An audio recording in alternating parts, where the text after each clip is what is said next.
नमस्कार, मी संयोगिता आणि पिंपरी चिंचवड बुलेटिन मध्ये सगळ्यांचं स्वागत. विमान अपघातानंतर सर्वात जास्त चर्चा होत असते ती ब्लॅक बॉक्सची. पण प्रत्यक्षात ब्लॅक बॉक्स म्हणजे काय, तो कसं काम करतो आणि त्यामध्ये नेमकी कोणती माहिती साठवली जाते हे अनेकांना माहितही नसतं. ब्लॅक बॉक्स म्हणजे विमानातील एक अत्यंत मजबूत डेटा रेकॉर्डिंग यंत्रणा.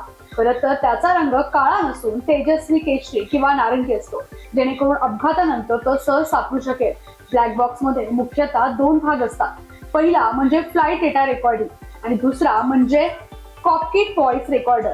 फ्लाईट डेटा रेकॉर्डर मध्ये विमानाच्या उड्डाणाशी संबंधित महत्वाची माहिती साठवली जाते. यामध्ये विमानाचा वेग, उंची, दिशा, इंजिनची स्थिती, इंधनाचा वापर, पायलटनं दिलेले कंट्रोल इनपुट्स आणि इतर तांत्रिक मापदंड सतत रेकॉर्ड होत असतात.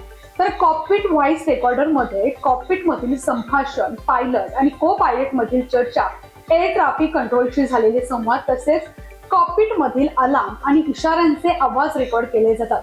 ब्लॅक बॉक्स अपघातानंतरही सुरक्षित राहावा यासाठी खास बनवला जातो. तब्बल 1100°C तापमान, 30 मिनिटांपेक्षा जास्त आगीचा मारा, खोल समुद्रामधील प्रचंड दाब आणि तीव्र धक्के सहन करू शकतो. ब्लॅक बॉक्स मध्ये साठवलेली माहिती सतत ओव्हरराईट होत असते. सामान्यतः कॉकपिट व्हॉइस रेकॉर्ड मध्ये शेवटच्या 3 तासांचं संभाषण, तर फ्लाईट डेटा रेकॉर्डर मध्ये शेवटच्या 25 तासांपर्यंतचा फ्लाईट डेटा हा सुरक्षित राहतो. अपघात झाल्यानंतर तपास यंत्रणा सर्वात आधी ब्लॅक बॉक्स शोधण्यावर भर देतात, कारण ब्लॅक बॉक्स मधील माहितीच्या आधारे अपघाताचं नेमकं कारण शोधता येतं. थोडक्यात सांगायचं झालं तर ब्लॅक बॉक्स म्हणजे विमानाचा मूक साक्षीदार असतो. अपघाताच्या शेवटच्या क्षणापर्यंत घडलेली प्रत्येक गोष्ट तो जतन ठेवतो.